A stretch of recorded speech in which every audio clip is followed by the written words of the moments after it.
अस्सलाम वालेकुम। आज की इस वीडियो में हम बात करेंगे मोंटीगेट टैबलेट के बारे में। जैसा कि सर्दी का मौसम शुरू होने जा रहा है और जैसे जैसे सर्दी का मौसम शुरू हो रहा है, क्लिनिकल प्रैक्टिस में बच्चे, बड़े, बुजुर्ग जो हैं वो अस्थमेटिक अटैक से, एलर्जिक राइनाइटिस से या ऐसे पेशेंट्स जो जिनको सांस की तकलीफ बहुत ज़्यादा होती है या सांस फेफड़ों की बीमारी होती है जिसको हम COPD यानी कि क्रॉनिक ऑब्स्ट्रक्टिव पल्मोनरी डिजीज़ कहते हैं। इसमें सांस की नालियाँ जो होती हैं वो सिकुड़ जाती हैं, तंग हो रही होती हैं, वो बहुत ज़्यादा रिपोर्ट हो रहे हैं और उन पेशेंट्स में नेबुलाइजेशन का जो ड्यूरेशन है वो बहुत बढ़ जाता है। यानी कि उन पेशेंट्स में ऐसे मौसम में नेबुलाइजेशन की ज़रूरत ज़्यादा पड़ती है, इनहेलर की ज़रूरत ज़्यादा पड़ती है और उन पेशेंट्स में फिर ये मोंटीगेट टैबलेट का इस्तेमाल ज़्यादा करवाया जाता है।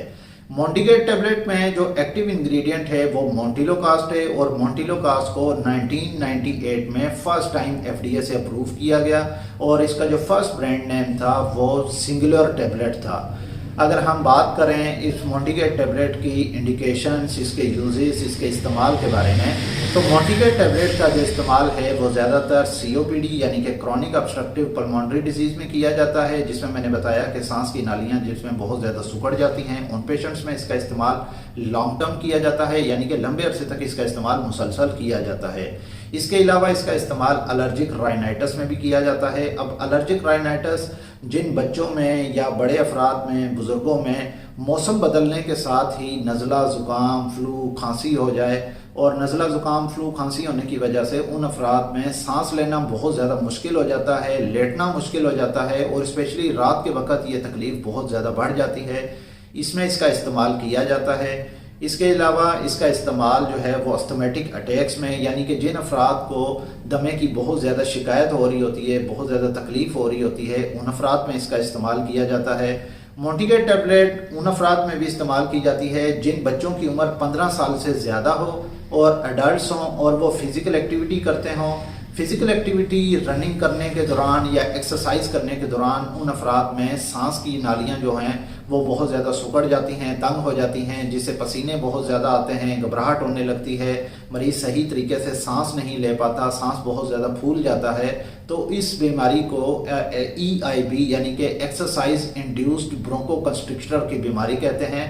तो उन अफराद में जो फिज़िकल एक्टिविटी है उसके ड्यूरेशन को बढ़ाने के लिए, ताकि जल्दी बॉडी में थकावट ना हो, सांस की नालियाँ बहुत ज़्यादा तंग ना हो और सांस फूले ना, इसको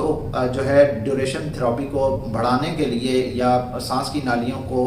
कम से कम तंग करने के लिए फिर मोंटीगेट टैबलेट का इस्तेमाल करवाया जाता है। अगर हम बात करें इसके डोजेज के बारे में, तो इसका इस्तेमाल जैसा कि बच्चों में भी किया जाता है, क्योंकि बच्चों में भी कुछ बच्चे सेंसिटिव होते हैं, एलर्जिक राइनाइटिस हो जाता है और उनको सांस की बहुत ज़्यादा तकलीफ होने लगती है और ये ज़्यादातर खास सर्दी के मौसम में ही होती है। गर्मियों के मौसम में ये तकलीफ कम होती है, लेकिन जैसे जैसे सर्दी का मौसम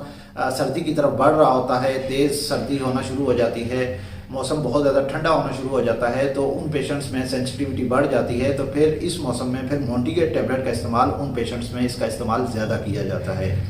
अब बच्चों में अगर हम इसके डोज की बात करें तो बच्चों में 4 mg की टैबलेट भी आती है, 5 mg की टैबलेट आती है। इसके अलावा बच्चों के लिए ख़ास तौर पर ग्रेन्यूल्स यानी कि साशे का इस्तेमाल किया जाता है। बालिग अफराद में 10 mg की टैबलेट आती है और बालिग अफराद में ज़्यादातर इसका इस्तेमाल 10 mg से ही किया जाता है और रोज़ाना दिन में एक बार 10 mg की इस्तेमाल की जाती है टैबलेट।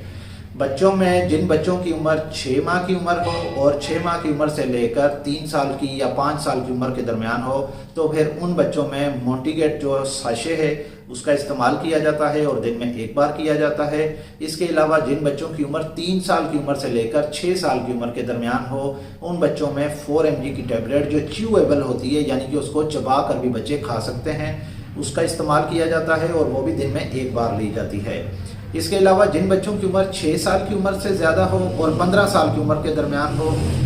उन बच्चों में 5 mg की टैबलेट, एक टैबलेट रोज़ाना दी जाती है। इसी तरीके से 15 साल की उम्र से बड़े बच्चे जो हैं और बालिग अफराद, उनमें सिर्फ 10 mg की एक टैबलेट दी जाती है। एक बात का ख़ास ख्याल रखें, जैसा कि इस टैबलेट का रोज़ाना इस्तेमाल दिन में एक बार है, यानी दिन में एक बार इस्तेमाल करना चाहिए, तो इसका एक टाइम फिक्स मुकर्रर कर लें कि रोज़ाना दिन में एक बार इस्तेमाल करनी चाहिए। अब रोज़ाना दिन में एक बार और एक ख़ास टाइम पे क्यों इस्तेमाल करना चाहिए, उसका एक फ़ायदा ये होता है कि जैसा कि अक्सर लोग कंफ्यूज होते हैं, सबसे पहले मैं ये बता दूं कि इस टेबलेट को दिन के वक्त लेना चाहिए या सुबह के वक्त या शाम के वक्त या रात के वक्त। तो सबसे जो इसका बेहतरीन टाइम है वो शाम के वक्त है। शाम के वक्त इस मेडिसिन को ले लेना चाहिए और इसका जो पीक प्लाज्मा है 2-2.5 घंटे में अपना ये असर शुरू कर देती है और अगले 24 घंटों तक ब्लड में इसकी सर्कुलेशन मुसलसल जारी रहती है। और इससे एक फ़ायदा ये होता है कि जैसे ही आप दूसरा डोज उसी वक्त पे लेते हैं तो फिर से उसका डोज वहीं से कंटिन्यू हो जाता है, उसकी जो एफिकेसी है ब्लड में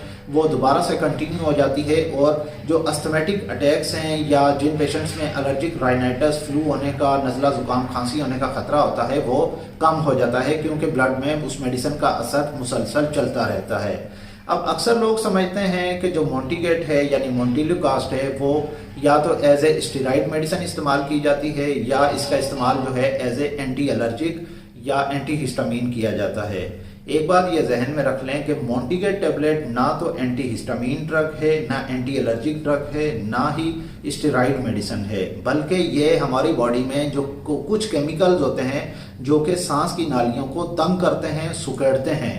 तो उन सांस की नालियों पे जो केमिकल काम करते हैं उनको ब्लॉक करती है। उन केमिकल का नाम ल्यूकोट्राइन रिसेप्टर है। तो इस मेडिसिन के इस्तेमाल करने से ल्यूकोट्राइन रिसेप्टर जो हैं वो ब्लॉक कर हो जाते हैं, वो उनका एक्शन जो है वो बंद हो जाता है, ख़त्म हो जाता है। फिर उससे एक फ़ायदा ये होता है कि ल्यूकोट्राइन रिसेप्टर हैं वो सांस की नालियों को तंग नहीं कर पाते, सुकेड़ नहीं पाते, जिससे मरीज़ की जो सांस की नालियाँ होती हैं वो डायलेट रहती हैं और डायलेट रहने से मरीज़ कंफर्टेबल फील करता है और उन पेशेंट्स में जो अस्थमेटिक अटैक्स के जो चांस होते हैं वो बहुत हद तक कम हो जाते हैं, गिर जाते हैं।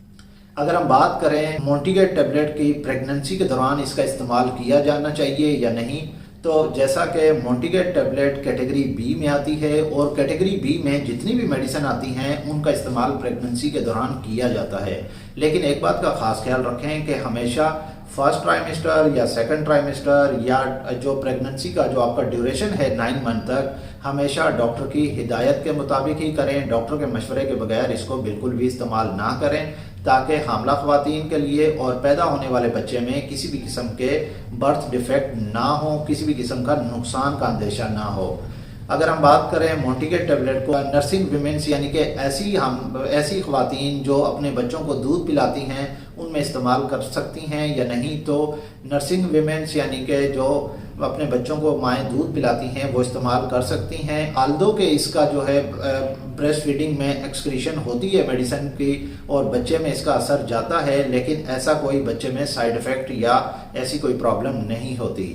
अगर हम बात करें अब साइड इफ़ेक्ट्स के बारे में कि मोंटीगेट टेबलेट के इस्तेमाल करने से क्या साइड इफ़ेक्ट्स हो सकते हैं, तो मोंटीगेट टेबलेट के इस्तेमाल से एज सच कोई साइड इफ़ेक्ट नहीं है, लेकिन रेयरली यानी कि बहुत कम ऐसे चांस होते हैं कि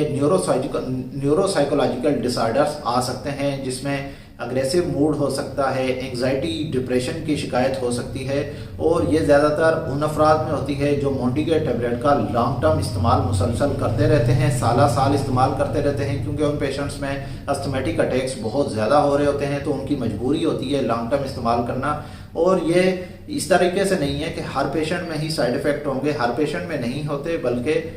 ये कुछ पेशेंट्स में हो सकते हैं। जैसे कि अगर हम 10,000 का एक ग्रुप बना लें और अगर उन 10,000 में से 1 या 2 पेशेंट को ये न्यूरोसाइकोलॉजिकल डिसऑर्डर हो सकते हैं, जिसमें अग्रेसिव बिहेवियर हो सकता है और एंग्जाइटी की, डिप्रेशन की शिकायत हो सकती है। कि अगर हम